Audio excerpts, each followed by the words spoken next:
Okay guys, we're finally starting to hit a little bit of sweater weather. Not a lot, just a little bit, but I'll take it.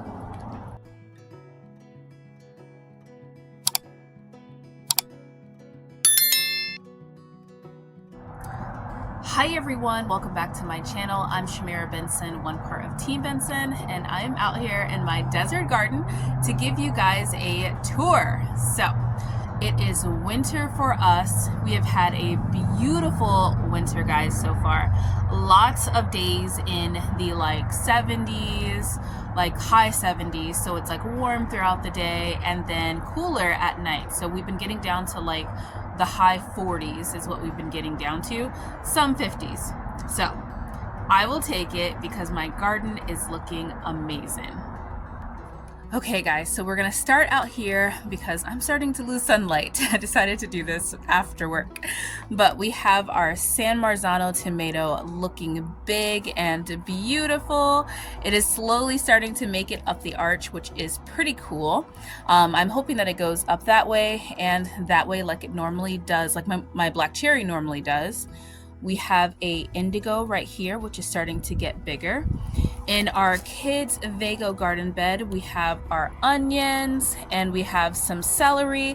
Okay guys, our celery is starting to perk back up and grow again. That is nice. And we have our soyu cucumber, which has started to really make a climb, and it has little baby cucumbers all over it, guys. So I'm hoping we get a lot of cucumbers this season.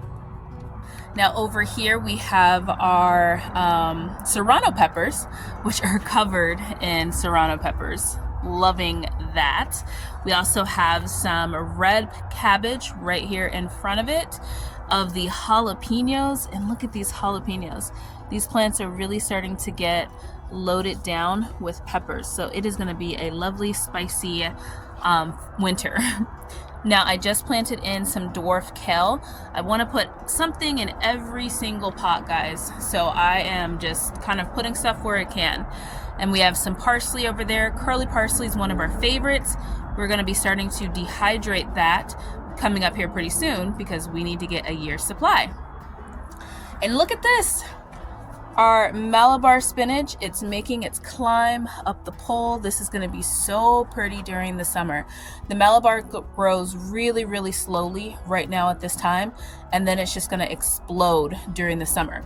And the hope is that it goes up on all of the arches right here. Well, not the arches, but the poles. And then we'll have something else. Probably our cucumber. Armenian cucumber, that's what I meant to think.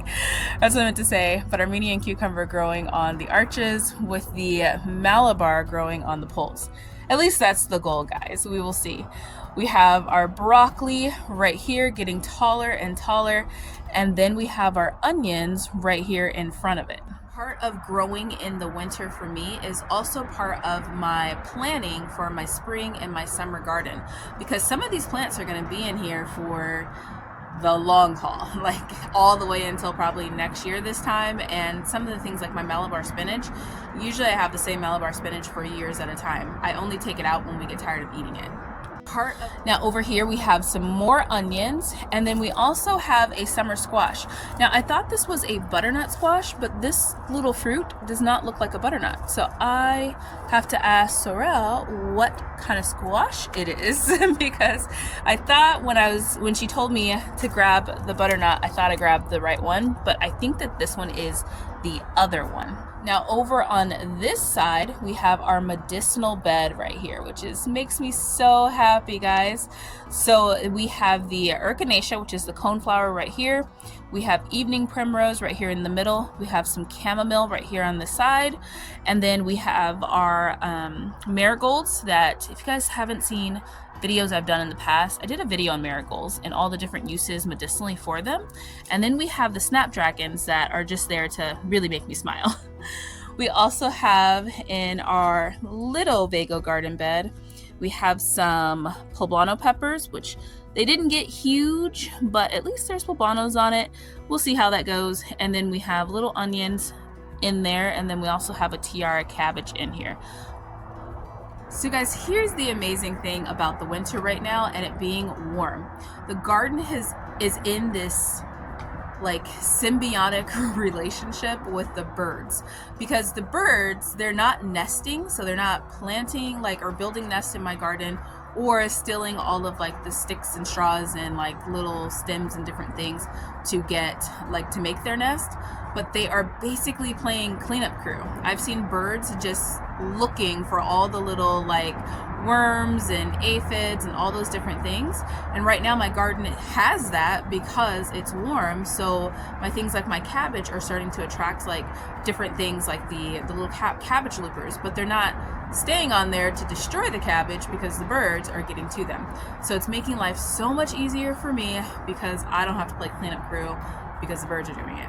Now also out here we have some spearmint, which is so nice. We have been making lamb again. We made a lamb shank. It was delicious. We have some stevia right here growing and one of our black beauty eggplants, along with our mulberry tree, which is, she's starting to lose her leaves a little bit. So she'll look like just a stick in a couple of weeks probably, but she's still doing good. And then we also have our lavender. We have another black beauty eggplant there.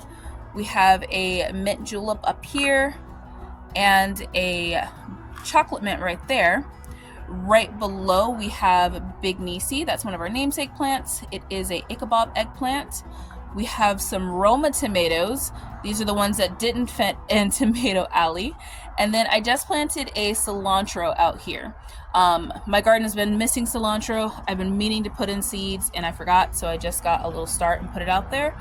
And then we have our cauliflower here, here, and there. And then we also have some oregano here and some lemon balm right here that is doing so well. Guys, there's so many things that I've been meaning to do for my garden, but we are also trying to get our homestead together at the same time and work to be able to pay for everything. So the nursery has been my friend with being able to make sure my garden is nice and full, because if there's one thing that I want to have this year, and is a nice and full garden. I want to make sure that it's a garden that we can constantly pick from and eat from, and that it becomes our second pantry. Now moving along on this side, we have all of our sweet peppers in the middle. We have, this one is going to be all of our bells. It is our red, yellow, and green. And these are our dragon fruit Vego garden beds. A lot of people have asked me about them. I don't particularly love dragon fruit, but I do love tall things that help me be able to grow vertically. So right now I have peppers in here so they can get nice and tall, and if I need to, I can kind of rope them up, so like just between the poles, to be able to give them some support.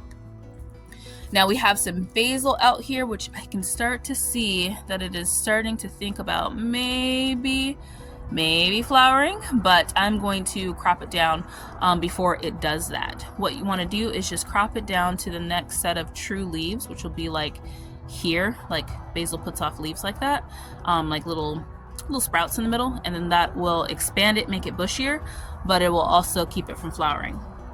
We have some onions right here in the middle. Guys, look at this! My potatoes! I just noticed this. Oh my goodness. You guys see that? The potatoes. Okay, I'm excited. So guys, those were some potatoes that I have found in the back of my pantry. They had sprouted like crazy. I didn't even know that they were back there. I thought that we had gone through all the potatoes that I grew. So I just threw them in these two pots and I was like, well, we'll see what happens. And you know what happened? They grew. Because that's what happens sometimes when you find things and you plant it. Now we also have some more sweet peppers. We have some banana peppers over here. And then we also have some Carmen sweet peppers over here. So that's what these are. We have our curry tree right here in the back, doing fabulous. We have our grapevine, not really loving the winter, but she'll bounce back. And then we have our lime tree, which I'm hoping, I need to give it a little bit more food because I'm hoping that our lime tree will produce this year, because it did not produce last year. Now over here on our front part of our garden, we have all of our celery, which a lot of the celery is bouncing back, guys. we are excited about that because we are going to have a ton of celery. We make a lot of celery salt in this house because we use a lot of celery salt, and I make it out of the leaves. And then I use a lot of the stems either for soup stews, but mostly bone broths and making like bouillons. We have some snapdragons just right here in front of it for beauty. On the lower level here, we have some purple cabbage all over here. Or not purple cabbage, but purple broccoli is what that is. We have some more marigolds right there just because I had some extra ones. We have our butter crunch lettuce, which we've been using a lot of. Lots of Taco Tuesdays now that we have fresh lettuce again. And then over here we have our tomato alley. Look at that. We have our biggest one back here. She already has some flowers on her. And then just going down the row, we call this tomato alley. These are all Roma tomatoes. Okay guys, and up here we have our brassica slash squash slash cucumber bed. So over here we have all of our collards. I can start picking these now. I'm super excited about that. We have our bok choy right here in front. We have some pak choy in the back, some celery hiding in there, and right here too. We have kale. I have started using the kale. We made some bean soup where I got a bunch of the kale from. We have some Chinese cabbage. Now my Chinese cabbage are where the birds have really been, because as you can see, they have some aphids on them. And so the birds have been really cleaning this up. So I haven't gotten any worms on it. Well, I did, but they ate them. Like, as you can see, there was a little hole right there. But I haven't even had to go through and like come and pick worms off of anything just because the birds have been out here. Our squash is doing so well. Nice and big flowers. Look at those big squashes coming in, guys. I'm so excited right now. Like, this makes me so happy. We haven't had homegrown squash here in the Team Benson garden in a while, and now we are going to get a ton. So I'm excited about that. And then we have our another suyo cucumber, and that one is doing great. I think we're starting to get maybe a few baby cucumbers on that one. And then we have a rosemary right here in front of it. Squash makes me so happy because I have had terrible squash seasons and it has been the most frustrating thing. But now we have squash, and not only do we have squash, we have my favorite squash, which is the Mexican gray squash. And I almost forgot, right in front of it we have our spinach, which is doing super, super well. We have a little tower, a Dollar Tree tower. We have spinach at the bottom. We have some lettuce in here. We have kale that I just put in here. And then we have a few celeries that survived too, and put those in, and they're in there too. The celery that was at the top just didn't make it, so I replaced it with kale. And let's not forget our cascading Vego garden bed, which is looking absolutely beautiful, guys. We have some parsley that needs to be harvested because it is going bonkers. We have some rosemary behind it, some thyme. We have some dill, more thyme, some cilantro, a garden sage right there, and then some garlic chives. We have all of our garlic right here looking absolutely beautiful and wonderful. And then over here we have our, forgot the name of that tree. So that's it, guys. That is the garden. That is all of its small space beauty. I am so happy with all the production that it's giving me right now and all the food that it's providing for us. I can't be thankful enough. I really do thank God for that, guys. I want to thank you guys all for subscribing and liking and sharing and just commenting and chatting with me here in the live chat. It is so nice to be able to have you guys as a garden community and just to be able to not feel like I'm gardening by myself. So that is one thing that I really do love about YouTube and love about the community that it creates. So if you guys want to help out the channel, tell a friend and comment and like, give me a thumbs up. All of those things help out my channel well, and we are thankful for it. So until next time, grow yourselves a garden, because even a small space can provide you with tons of food. Bye, guys.